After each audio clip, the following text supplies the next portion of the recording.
दिन पहले तो तुझ पर केस था, कल ही तो तू अदालत में पेश था। मामला व्यभिचार का था, एक नहीं चार चार का था। ये जघन्य अपराध था, मामला एकदम साफ था।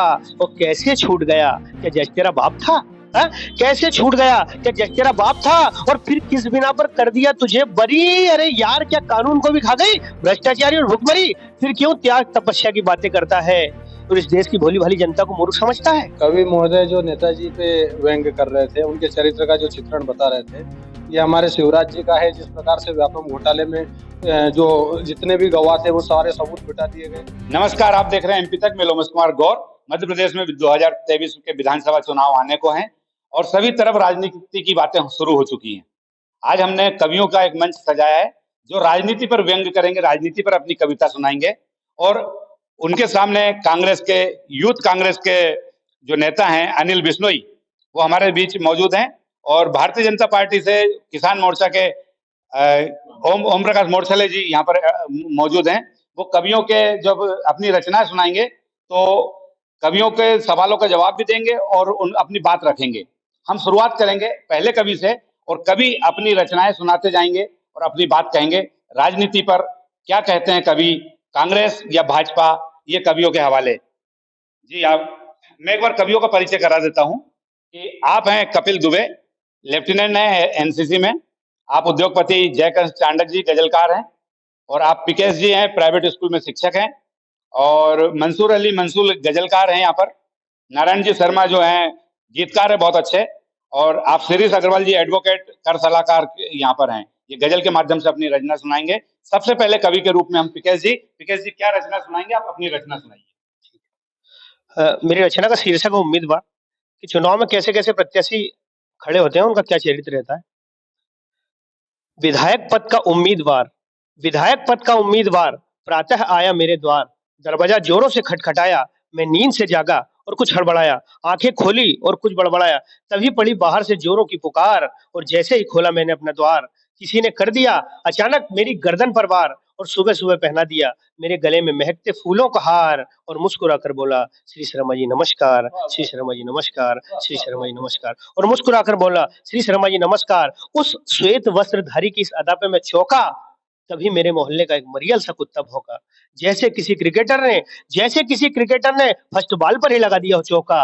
मैंने कहा, उम्मीदवार बेटा क्यों हो रहे हो इतने उदार? अरे कुछ ही दिन पहले तो तुझ पर केस था और कल ही तो तू अदालत में पेश था। है? कुछ ही दिन पहले तो तुझ पर केस था, कल ही तो तू अदालत में पेश था। मामला व्यभिचार का था, एक नहीं चार चार का था। ये जघन्य अपराध था, मामला एकदम साफ था। और कैसे छूट गया, क्या जज तेरा बाप था? है? कैसे छूट गया, क्या जज तेरा बाप था? और फिर किस बिना पर कर दिया तुझे बरी? अरे यार, क्या कानून को भी खा गई भ्रष्टाचारी और भुखमरी? फिर क्यों त्याग तपस्या की बातें करता है और इस देश की भोली भाली जनता को मूर्ख समझता है? है? इस देश की भोली भाली जनता को मूर्ख समझता है। प्रत्याशी खिसिया कर बोला, अपने एक एक शब्दों को तोला, मेरे यार शर्मा, मैं रातों रात इज्जतदार बन चुका हूँ और तभी तो मैं चुनाव में खड़ा हुआ हूँ। मैंने कहा, अरे तड़ी पार, तुझे कैसे चला राजनीति का बुखार? कक्षा पहली में हुआ तू 6 बार फेल और एक शिक्षक के कत्ल में हुई तो ये 10 साल की जेल। अरे कक्षा पहली में हुआ तू 6 बार फेल, एक शिक्षक के कत्ल में हुई तो 10 साल की जेल। और अभी तक तो तेरी पूरी नहीं हुई है पढ़ाई, उम्र तो तेरी 45 की है, बता तूने कब लड़ी स्वतंत्रता की लड़ाई? है? उम्र तो तेरी 45 की है, बता तूने कब लड़ी स्वतंत्रता की लड़ाई? प्रत्याशी खिसिया कर बोला, अपने एक एक शब्दों को तोला, कि मेरे यार शर्मा, मुझे बदनाम मत कर और बिना रॉयल्टी मेरा इतिहास आम मत कर। मैं रातों रात इज्जतदार बन चुका हूँ और तभी तो मैं चुनाव में खड़ा हुआ हूँ। अरे मैं रातों रात इज्जतदार बन चुका हूँ और तभी तो मैं चुनाव में खड़ा हुआ हूँ। मेरे शर्मा जी, मैंने सुना है तू हास्य व्यंग का कवि है और जनता में तेरी बहुत अच्छी छवि है। मैंने कहा कि तू हास्य व्यंग का कवि है, जनता में तेरी बहुत अच्छी छवि है। 10-5 हजार वोट तू भी जुटा दे, बिकाऊ होगा तो खरीदेंगे, बिकाऊ होगा तो खरीद लेंगे। 20-25 क्या 30 देंगे और स्टैंडर्ड होगा तो विस्की या रम पिला देंगे। और जाने मत देना यार, चिकन और बिरयानी भी खिला देंगे। और सड़क छाप होगा तो अद्दी से काम चला लेंगे। अरे सड़क छाप होगा तो अद्दी से काम चला लेंगे। अगर इस दौरान कोई करे रंगदारी पेश तो उस पर हम ठोक देंगे मानहानि का केस। और इस बार चुनाव में अपना बहुत बड़ा गाला है और घबराना मत यार, यहाँ का थानदार अपना छोटा साला है। घबराना मत यार, यहाँ का थानदार अपना छोटा साला है। मैंने कहा, नमक हरामो, तुम कैसे करोगे इस देश का भला? एक दिन तुम घोट दोगे मासूम जनता के विश्वासों को गला। जब तुम जैसा खूनी दुराचारी बेविचारी सत्ता में आएगा तो बताओ मेरे देश का भविष्य कहाँ जाएगा।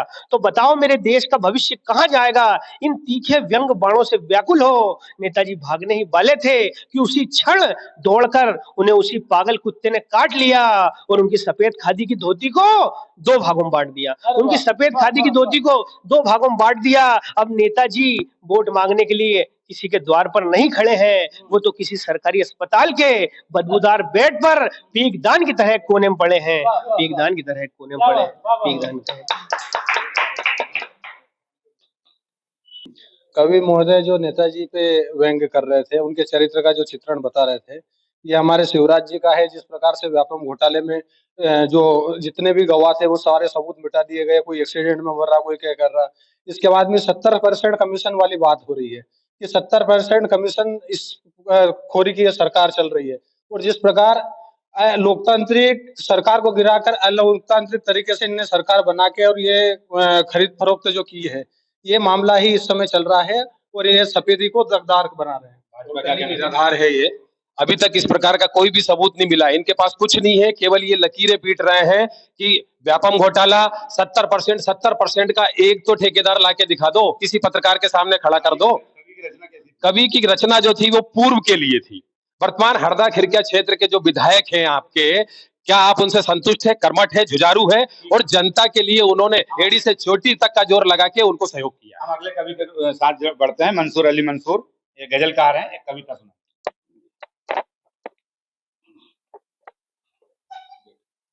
आज की सियासत में मैं मंसूर अली मंसूर हरदा आज की सियासत पे आपको ताज़ा गजल पेश कर रहा हूँ।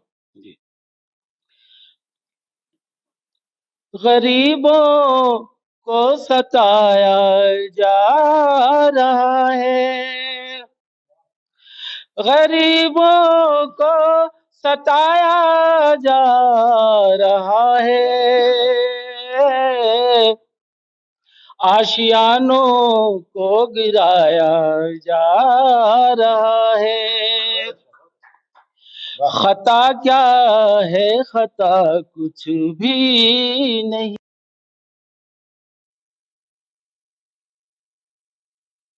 कुछ भी नहीं है,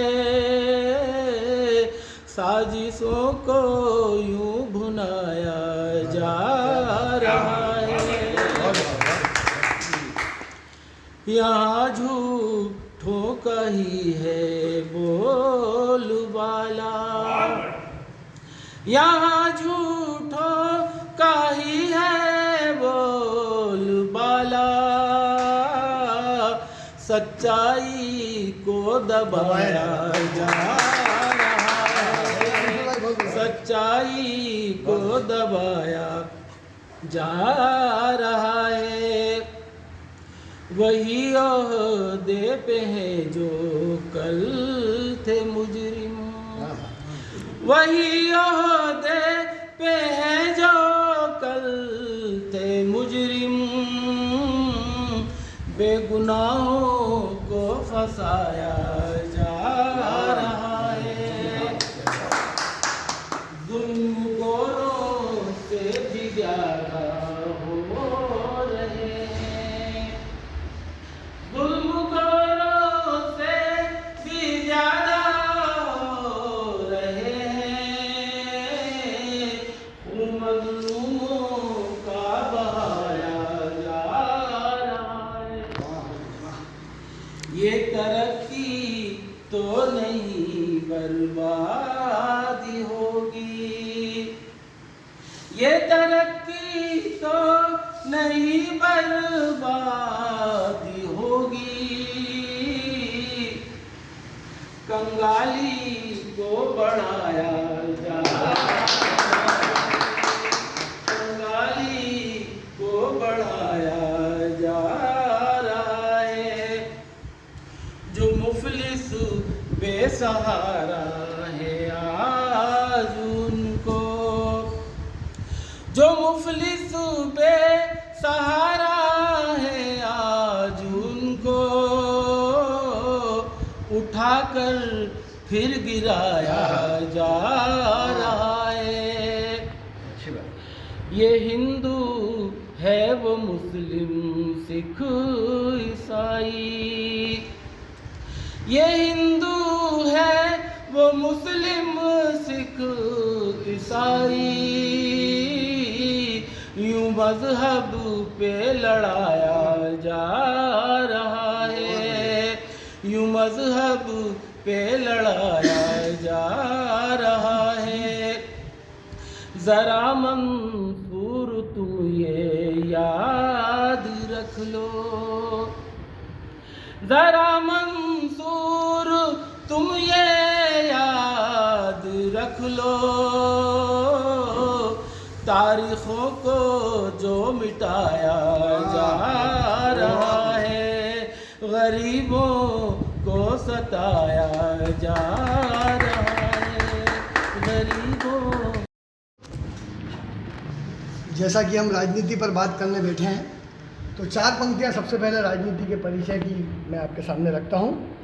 सुनिएगा कि न कोई खास वो जाने, न कोई आम वो जाने, भला अपना करे औरों का कोई काम ना जाने, यही पहचान इसकी है, यही असली सियासत है, यही पहचान इसकी है, यही असली सियासत है। किसी से काम ले करके फिर उसका नाम ना जाने, किसी से काम ले करके फिर उसका नाम ना जाने। और नेता, राजनीति और नेता दोनों एक दूसरे के पर्याय हैं। मेरा मानना है कि यहाँ जितने नेता बैठे हैं, कांग्रेस हो बीजेपी है और किसी भी दल के, सब एमपी या देश के सबसे ईमानदार नेता हैं। मैं दूसरे नेताओं की बात कर रहा हूँ। सुनिएगा एक गज़ल के माध्यम से कि बेशक चोर हैं इनमें से कुछ, बेशक चोर हैं इनमें से कुछ, पर सिरमौर हैं इनमें से कुछ। भाई ताकत है उनके हाथ में। बेशक चोर हैं इनमें से कुछ, पर सिरमौर हैं इनमें से कुछ। और ये एक इशारा देखिएगा कि चारा भी चढ़ जाते हैं, चारा भी चढ़ जाते हैं, इतने ढोर हैं इनमें से कुछ। चारा भी चढ़ जाते हैं, इतने ढोर हैं इनमें से कुछ। और ये एक चुनावी हकीकत की मंच से वादे करते हैं, मंच से वादे करते हैं, केवल शोर हैं इनमें से कुछ। मंच से वादे करते हैं, केवल शोर है इनमें से कुछ। और ये एक शेर की वक्त पड़े तो खा जाए, वक्त पड़े तो खा जाए, आदमखोर हैं इनमें से कुछ। वक्त पड़े तो खा जाए, आदमखोर हैं इनमें से कुछ। और ये हकीकत है कुछ और, दिखते कुछ और हैं कि हम समझे कुछ और उन्हें, हम समझे कुछ और उन्हें, पर कुछ और है इनमें से कुछ। हम समझे कुछ और उन्हें, पर कुछ और है इनमें से कुछ। और गज़ल का मक्ता ये राजनीति से हटकर मेरे लिए कह रहा हूँ कि शेर तेरी जय गज़लों के, शेर तेरी जय गज़लों के, काबिले गौर हैं इनमें से कुछ। शेर तेरी जय गज़लों के, काबिले गौर हैं इनमें से कुछ। बहुत बहुत धन्यवाद। बात अभी मज़हब की हुई, और चूँकि आजकल हम देख रहे हैं किस तरह का माहौल एक देश में बनता दिख रहा है, जहाँ लोगों की भावनात्मक नस पकड़ी जा रही है। तब मैं पढ़ता हूँ कि ये शाखें, ये पेड़, ये पत्ते भी परेशान हो जाएं अगर परिंदे भी हिंदू मुसलमान हो जाएं। ये शाखें, ये पेड़, ये पत्ते भी परेशान हो जाएं अगर परिंदे भी हिंदू मुसलमान हो जाएं। ये ना मस्जिदों को जानते हैं, ये ना शिवालों को जानते हैं। जो भूखे पेट होते हैं वो सिर्फ निवालों को जानते हैं, जो भूखे पेट होते हैं वो सिर्फ निवालों को जानते हैं। और मेरा यही अंदाज़ ज़माने को खलता है, क्यों मेरा चिराग हवा के खिलाफ जलता है। मैं अमन पसंद हूँ, मैं अमन पसंद हूँ, मेरे देश में दंगा रहने दो, लाल हरे में मत बांटो, मेरी छत पे तिरंगा रहने दो, छत पे तिरंगा रहने दो। और चूँकि राजनीतिक बात करने के लिए हम यहाँ बैठे हैं, और मैं मानता हूँ कि एक कलमकार जब तक अपनी बात सही तरीके से नहीं पहुँचाता, साहित्य और संस्कृति तब तक नहीं बन सकती। तब पढ़ता हूँ आज की चीज़ों को देखते हुए कि झूठी कस्में झूठी कस्में झूठी बात करते हैं। सत्ताधारी दल के लिए कहना चाहूँगा कि झूठी कस्में झूठी बात करते हैं, खैरातों की रोज़ नई सौगात करते हैं।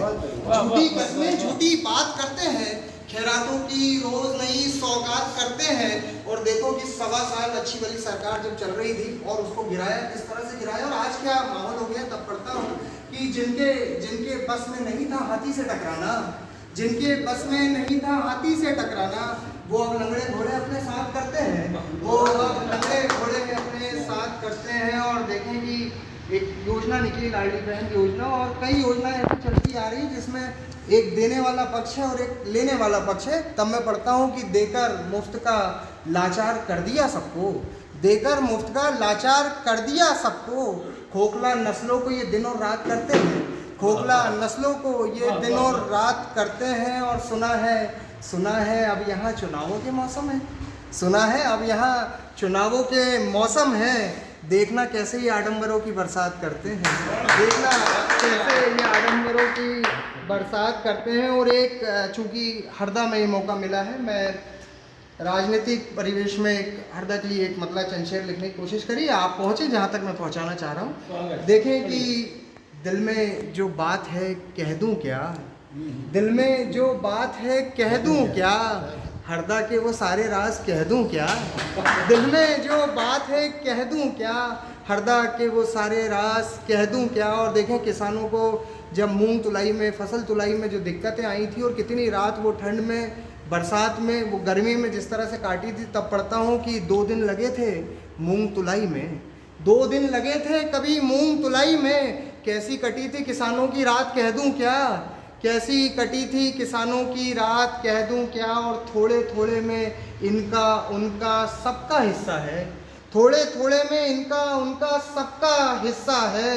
नोटों की हो रही बरसात कह दूँ क्या, नोटों की हो रही बरसात कह दूँ क्या। और देखें कि सत्ता दल में हरदा विधानसभा की बात करें या टिमन्नी की बात करें तो पहले भाजपा से एक ही प्रतिद्वंदी होते थे, या हम कहें कि एक ही प्रत्याशी होते थे। अब दौड़ में कुछ लोगों का नाम आया है, तब मैं पढ़ता हूँ कि टिकट की दौड़ में अब वो भी शामिल लगते हैं, टिकट की दौड़ में अब वो भी शामिल लगते हैं।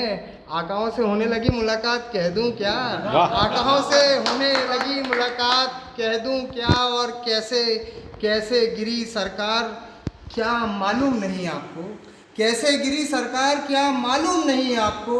अरे कैसे थे वो हमारे हालात कह दूँ क्या, कैसे थे वो हमारे हालात कह दूँ क्या। और एक मतला चंद और हाजिर करूँगा सत्ता दल के विरुद्ध में बैठने के लिए, चूँकि मेरा मौका मिला है, तब मैं पढ़ता हूँ कि दूर मझधार में डोलती कोई नाव है, चलो पता करें। दूर मझधार में डोलती कोई नाव है, चलो पता करें। सुना है शहर में कोई चुनाव है, चलो पता करें। और फिर कहता हूँ कि अभी 39 लोगों के नाम आए हैं, आगे किसका नाम आएगा पता नहीं। तब पढ़ता हूँ कि पता नहीं पता नहीं पता नहीं इस बार पतवार कौन थामेगा।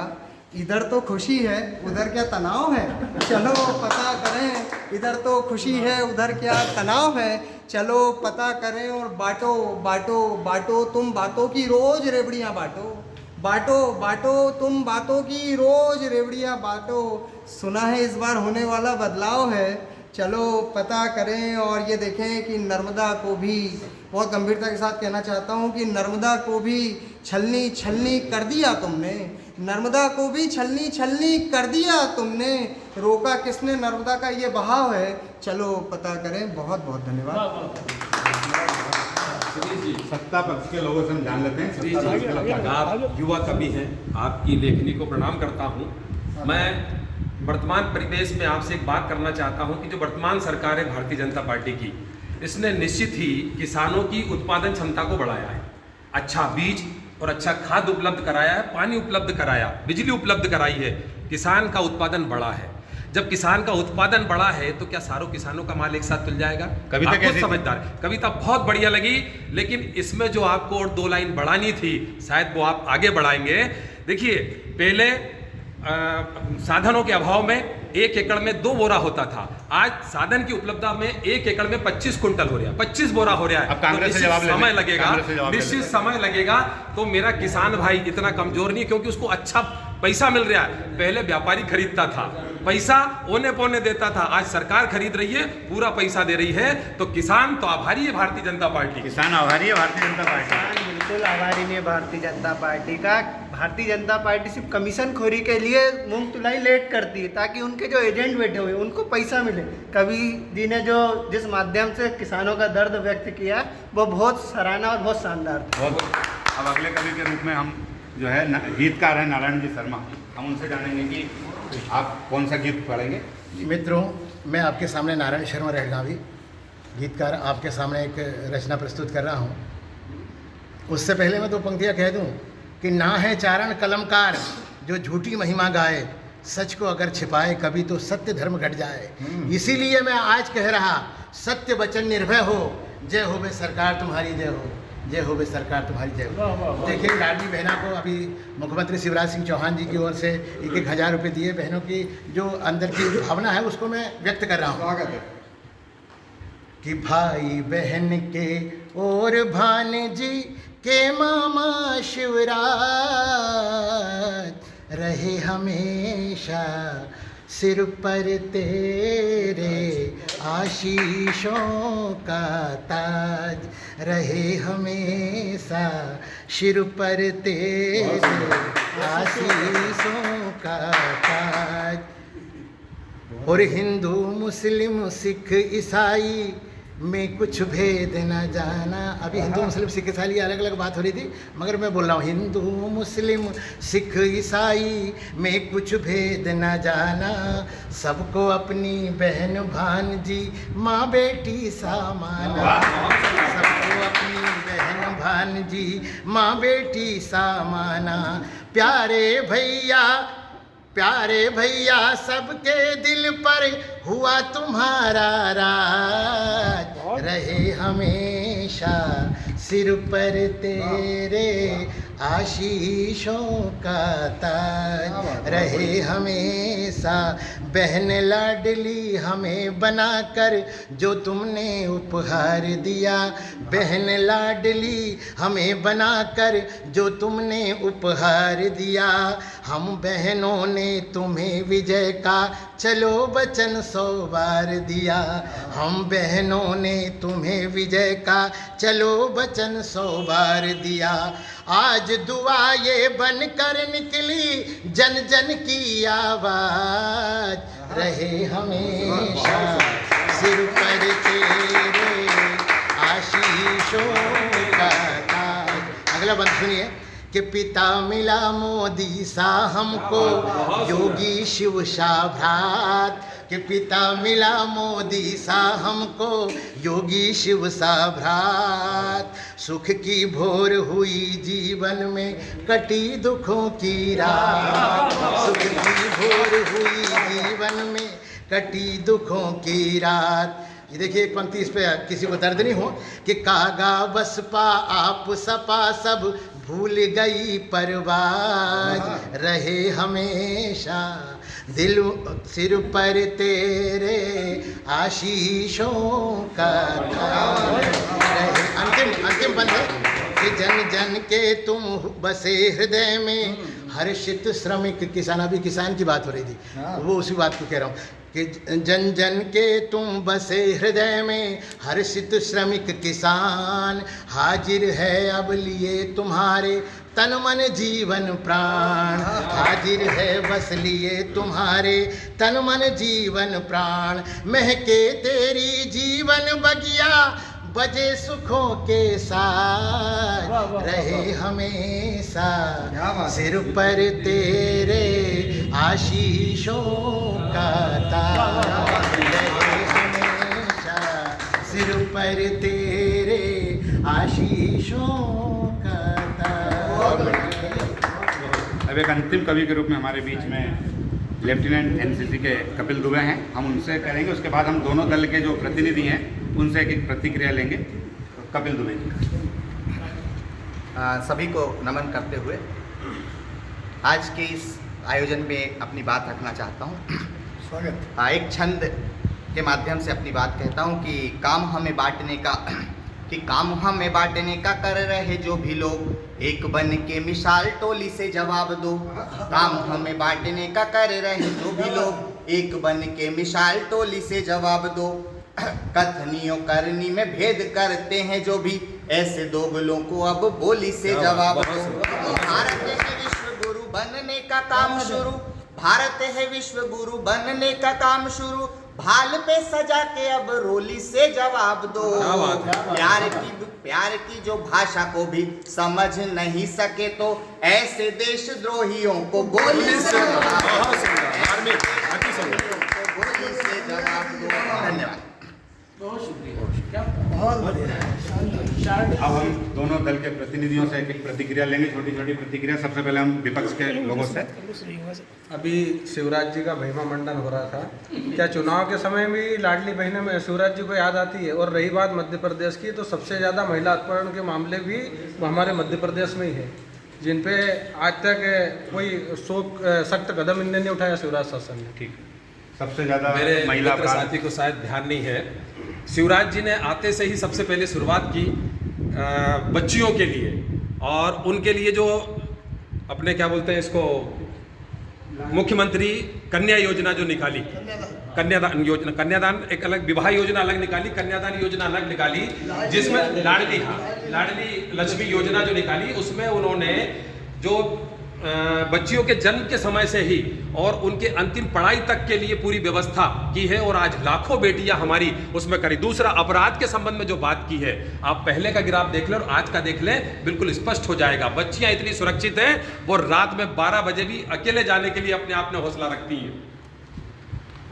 ये थी कवियों की चौपाल, विधानसभा चुनाव आने को है। आज के लिए इतना ही, अगली बार फिर मिलते हैं कुछ नए मुद्दों के साथ, नए नेताओं के साथ। तब तक के लिए इजाज़त दीजिए। एमपी तक के लिए हरदा से लोमेश कुमार को।